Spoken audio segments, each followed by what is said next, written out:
अस्सलाम वालेकुम फरहान भाई। वालेकुम अस्सलाम। अच्छा फरहान भाई, कुछ जनरल टॉपिक्स पे आज बात करेंगे जो कि हर एक फैंसियर को जो ब्रीडिंग करवा रहा है उसको ये प्रॉब्लम्स आती हैं, उन पे कुछ थोड़ा सा आपसे रहनुमाई चाहेंगे। जी जी पूछिए। अच्छा फरहान भाई, सबसे पहले तो बेस्ट दाना क्या है? देखें, बेस्ट दाना मैं आपको ये नहीं बताऊंगा कि आप ये डाल लें, वो डाल लें, ये कर लें, वो कर लें। मैं आपको बेसिकली कंसेप्ट देने की कोशिश कर रहा हूँ। ठीक है। मैं आपको ये बताना चाह रहा हूँ कि आपके बर्ड्स को की रिक्वायरमेंट क्या है। ठीक है। देखें, आप कोशिश करें कि बर्ड्स की प्रोटीन, ठीक है, और उसके जो बाकी जो कार्बोहाइड्रेट्स हैं, प्रोटीन्स हैं, वो बेस्ट तरीके से इस तरह का दाना बनाएं कि बर्ड की जो उनसी प्रोटीन्स वगैरह वो दाने के थ्रू पूरी हों। सबसे बेस्ट चीज़ ये होती है कि अगर आप बर्ड्स की जो फैट हैं, फैटी एसिड्स हैं और प्रोटीन्स अगर आप दाने के थ्रू उसकी पूरी करते हैं तो उसमें 50% आपके दाने में कनेरी होनी चाहिए। ठीक है। और 20% यानी कि आप बाकी आप गोल कंगनी, देसी कंगनी और चीना, ये आप 15% जो सा तीनों का कम्बिनेशन बना लें। ठीक है। और इसके अलावा आपका 1% से यानी कि 2% जो सा है आपका, या 5% आपका इसमें आप भांग के बीज डाल लें तो 50% आपकी कनेरी होनी चाहिए। 15% और 15% के हिसाब से ईच जो सा आपकी गोल कंगनी, देसी कंगनी और चीना होना चाहिए। ठीक है। और इसके अलावा आप इसमें बाकी थोड़ा सा जई डलवा लें और थोड़ी सी भंग डलवा लें। अच्छा ठीक, ये तो कॉन्सेप्ट। कनेरी जोन सी है उसमें प्रोटीन होती है, गोल कंगनी में 0 फैट होता है, देसी कंगनी में थोड़ा सा फैट होता है, लो फैट होता है, और चीना में हाई फैट होता है। बिल्कुल सही फरहान भाई। अच्छा फरहान भाई, ये बताएं, ब्रीडिंग के दौरान सबसे बड़ा जो मसला आता है हैंस के हवाले से, वो ये आता है कि कैल्शियम डेफिशिएंसी हो गई। एग्जैक्टली। जैसे वो चौकी एग्स दे रही है या ये प्रॉब्लम दे रही है, उसके बारे में थोड़ा सा रहनुमाई फरमाएं। जी, उसमें ये है कि आप जब तक अच्छा विटामिन डी सप्लीमेंट यूज़ नहीं करेंगे तो वो कैल्शियम कभी भी रिजॉल्व नहीं होगा। उसमें ये है कि कैल्शियम डेफिशिएंसी के हवाले से ये है कि आप कोई बेस्ट कैल्शियम, जैसे मैं डीनोटिकल को सॉफ्ट फूड में देता हूँ, प्रॉपर सारा सीज़न में उसको सॉफ्ट फूड में बर्ड्स को यूज़ कराता हूँ।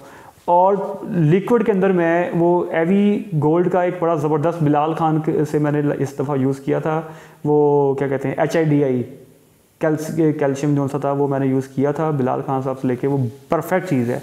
तो आप पानी में जो उनसा है हैंड्स को जब वो पहला अंडा देना शुरू करें, पहले अंडे से लेके एंड वाले अंडे तक मुसलसल आप पानी में इसको वो HIDI कैल्शियम दें। ठीक है। आपके ये मसले सारे सॉल्व हो जाएंगे। अच्छा ठीक। अच्छा ये बताएं कि ब्रीडिंग सीजन के दौरान लाइट्स कितनी देर ऑन रखनी चाहिए? जी, लाइट जो सा है बड़ा ज़रूरी एलिमेंट है। ठीक है। आप कोशिश करें कि नेचुरल लाइट जितनी शेड में अगर आ सकती है, अच्छी लाइट आ सकती है तो आप नेचुरल लाइट्स के ऊपर ब्रीडिंग करवाएं। अदरवाइज़ आप सुबह से लेके तकरीबन 5 बजे तक आप लाइट जो सी है वो आर्टिफिशियल लाइट यूज़ कर सकते हैं। उसके बाद आप 2 घंटे बर्ड्स को जो सा है वो उनको यानी कि उनको स्लीपिंग मूड पे रखें। उसके बाद आप 2 से 3 घंटे जो सा बर्ड्स को दोबारा लाइट ऑन करके आप उनको जो सा है बर्ड्स के साथ जो भी आपने उस टाइम काम करने हैं बर्ड्स के, वो काम करके लाइट ऑफ रखें। और कोशिश करें जो सा है बर्ड्स को सोने के प्रॉपर टाइम दें, वो बहुत ज़रूरी है। बिल्कुल सही। अच्छा फरहान भाई, एक और चीज़ जो डेड इन शेल प्रॉब्लम आती है ब्रीडिंग सीजन के दौरान, इसका क्या हल है?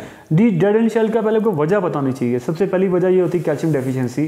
कैल्शियम सही नहीं था, एक्शेल सही तरह नहीं बने, जिसकी वजह से एम्ब्रियो सही डेवलप नहीं हुआ, जिसकी वजह से एग अंदर जो सा है वो डेवलप तो हो गया, उसमें हार्ट बीट बन गई, लेकिन वो उसके बाद वो फिर पुअर न्यूट्रिशन की वजह से अंदर एम्ब्रियो डेड हो जाता है।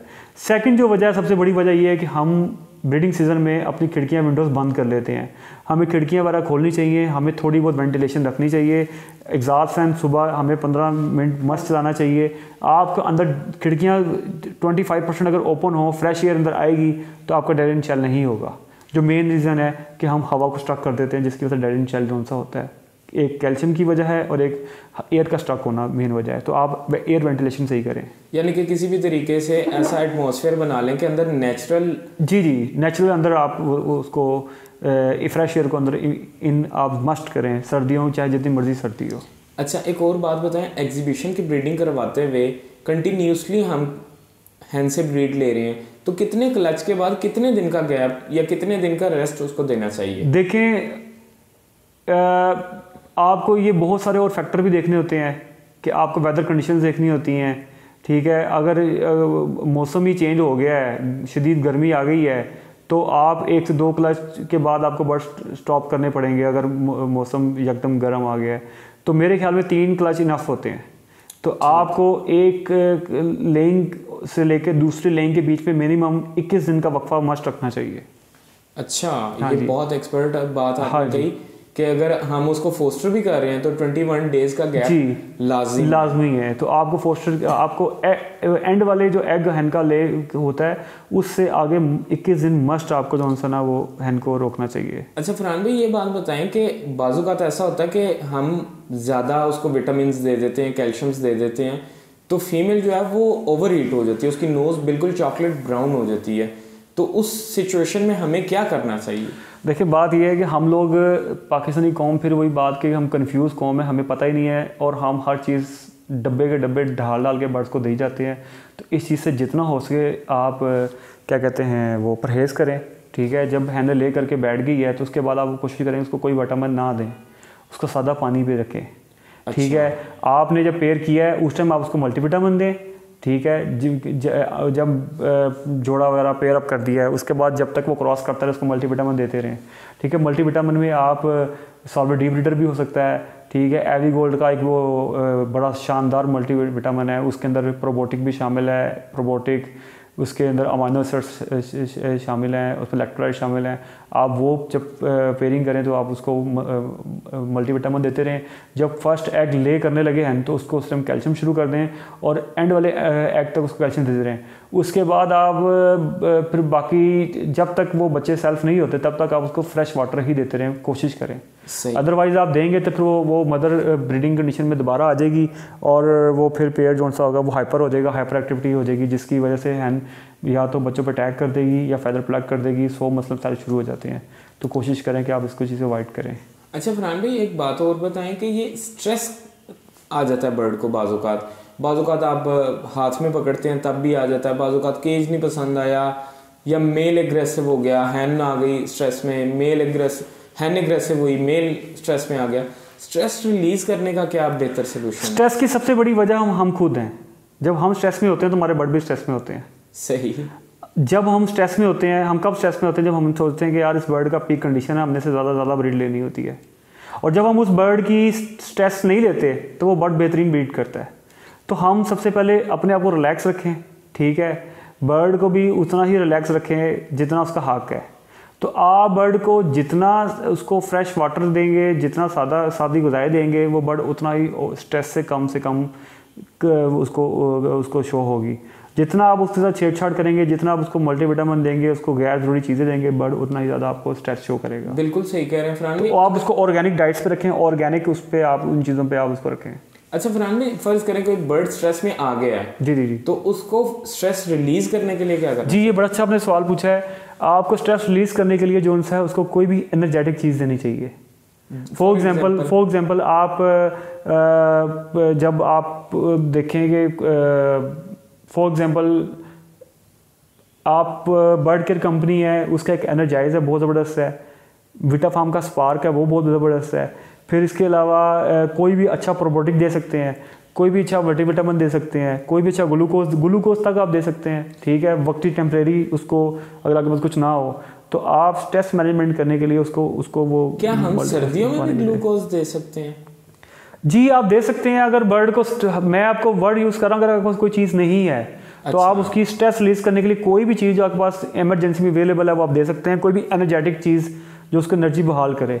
और सेकंड चीज़ ये है कि आप अगर एक बर्ड स्ट्रेस हो रहा है तो आप उसकी वो रीज़न दूर करें, ठीक है। आप उसको, अगर वो फ्लाई में खुश है तो आप उसको फ्लाई में रहने दें। अगर आप वो एक हैन के साथ नहीं एडजस्ट हो रहा तो आप उसको हैन पार्टनर चेंज करें। आप उस चीज़ को, आपको स्ट्रेस उसको रिलीज करनी पड़ेगी। बिल्कुल सही। अच्छा फरहान भाई, ये बताएं एग फूड कितने दिन देना चाहिए वीक में? देखिए जी, बात ये है कि जब आप एक बर्ड को फैक्ट्री समझ के बर्ड को ब्रीडिंग कंडीशन में लेके आते हैं और उसको फैक्ट्री समझ के आप उसको इंस्टॉल करते हैं तो आपको फिर एग फूड आपको डेली ही देना चाहिए। और सबसे बेहतरीन जो एग फूड है वो आपके घर का एग फूड है। आपके घर के जो अंडे हैं, बॉयल एग हैं, वो आप दें, ठीक है। वो मैं आपको रिकमेंड करूँगा। आपका सिंपल जो बेसिक्स एग फूड का जो होता है वो आपका बॉयल एग्स होने चाहिए। और कोई भी सब्ज़ी जो रेड सेल इम्प्रूव करती है आप उसको अपने बर्ड के सॉफ्ट फूड में यूज़ करें। सिंपल आपका बॉयल एग होना चाहिए, अब रेड सेल इंप्रूव करने के लिए सबसे बेहतरीन चीज़ जो सी है वो चुकंदर है, गाजर है, ठीक है, आप इनमें से कोई भी चीज़ें यूज़ कर सकते हैं। कोई भी ऐसी सब्ज़ी जिसमें विटामिन ए है, विटामिन के है, विटामिन सी है, ये चीज़ें आप यूज़ करें बॉयल एग के साथ, ये आपका कॉम्बिनेशन होना चाहिए। अच्छा ये बताएं, बाज़-औक़ात ऐसा होता है कि एक कॉक फर्टाइल हो गया, नेक्स्ट क्लच में वो फर्टिलिटी शो नहीं कर रहा, फर्टाइल नहीं हो रहा, उसके पीछे क्या रीजंस होती हैं? यार उसके पीछे कोई रीज़न हो या ना हो, लेकिन आपने उसका बेचारे को सुकून की उसको आपने उसको छेड़ना नहीं है। उसकी मेन वजह ये होती है कि कई दफ़ा उसमें विटामिन ई की डेफिशिएंसी होती है। बिल्कुल ठीक। विटामिन ई की डेफिशिएंसी होती है, कई दफ़ा वो अपने पार्टनर को एक्सेप्ट नहीं करना कर, ज़रूरी नहीं है कि अगर एक पेयर क्रॉस हो रहा है तो स्पर्म भी इंजेक्ट कर रहा है, ठीक है, वो कोई स्ट्रेस की वजह से, कोई उसकी वजह पीछे स्ट्रेस भी हो सकती है, उसके पीछे बहुत ज़्यादा जो सा है वो मल्टीविटामिन्स का यूज़ भी हो सकता है, उसके पीछे विटामिन ई की डेफिशिएंसी भी हो सकती है। तो आप अगर एक बर्ड आपको इस तरह तंग कर रहा है तो आप उसका हल ये है कि आप उसको सिंपल तमाम चीज़ें स्टॉप कर दें और उसको आप बेस्ट जो सा ना वो कोल्ड लीवर ऑयल हो गया है वो आप दाने पे लगा के दें, ठीक है, या कोई भी एवियन का जो सा वो आप उसका कैप्सूल जो सा दाने पे लगा के दें और सादा पानी के साथ, ठीक है, और उसको रिलैक्स मूड में रखें, ठीक है, फ्लाई में रखें जहाँ पे वो खुश रहता है। उसके बाद आप उसको रेस्ट के 1-2 महीने के बाद फिर दोबारा आप हैंड दें तो वो काफ़ी क्लियर हो जाएगा। बिल्कुल सही, बिल्कुल सही फरहान भाई। अच्छा फरहान भाई एक और बात बताएं, बाज़-औक़ात होता है कि कलर बाउंडिंग हो जाती है बर्ड्स की, क्या ये वाकई होता है? देखें जी, जिस तरह इंसानों में पसंद नापसंद होती है इस तरह बर्डों में भी बड़ा कुछ होता है। तो कलर बॉन्डिंग बिल्कुल होती है। एक बर्ड है उसको ग्रे ही पसंद है तो वो ग्रे के साथ ही अटैच होगा। उसके पीछे ये एक वजह ये भी होती है कि अगर हम उस बर्ड को जैसे ही वो बेबी सेल्फ हो तो हमें कोशिश ये करनी चाहिए कि हम उसको एक प्रॉपर बड़ी फ्लाई में रखें जहाँ पे वो हर तरह का बर्ड हो जिसके साथ वो अटैच हो, ताकि बाद में वो फिर किसी भी ख़ास बर्ड के साथ बाउंड ना हो। कई दफ़ा हम बचपन से ही मेल्स को अलग रखते हैं, हैंड्स को अलग रखते हैं, बाद में जब उनको पेयरअप करते हैं तो मेल्स को हैंडों में इंटरेस्ट ही ख़त्म हो जाता है। तो लिहाजा इट्स अप टू यू कि आपने बेबी को सेल्फ होने के बाद कोशिश करें कि मिक्स बर्डों में रखें, मिक्स कलर्स में, यानी कि मिक्स कलर्स में, मिक्स यानी कि हैन और हैन भी हो उसमें और कॉक्स भी हो। बिल्कुल सही। ले फरहान भाई बहुत शुक्रिया आपका। जी बहुत बहुत शुक्रिया, थैंक यू जी, अल्लाह हाफ़िज़।